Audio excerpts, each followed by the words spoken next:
பகற்கனவு. ஒரு ஊர்ல பேராசை பிடிச்ச பால்காரி ராதான்னு ஒரு பொண்ணு இருந்தா.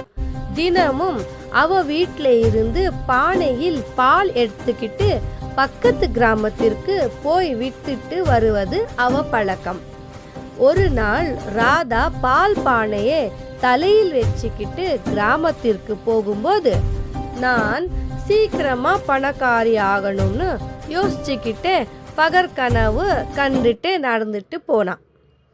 அந்த கனவுல பால் வித்த பணத்துல கோழி முட்டைகளை வாங்கி குஞ்சு பொரிக்க வச்சு அந்த குஞ்சு கோழியாகும்.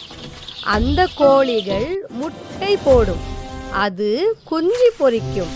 இதெல்லாம் வித்து நான் பெரிய பணக்காரி ஆகிடுவேன். அப்புறம் ஒரு அழகான பையனை பார்த்து கல்யாணம் பண்ணிப்பேன். இதெல்லாம் பார்த்த அக்கம் பக்கத்தில் இருக்கிறவங்க எல்லாரும், ஏய் ராதா, நீ எப்படி பணக்காரியானேன்னு கேட்டாங்கன்னா நான் சொல்ல மாட்டேப்போன்னு தலையை திருப்புவேன். இப்படி கனவு கண்டு நடந்த ராதா நிஜமாகவே தலை ஆட்டிட்டா. பால் பானை கீழே விழுந்துருச்சு. அந்த பானை உடைஞ்சி பால் எல்லாம் வீணா போயிடுச்சு.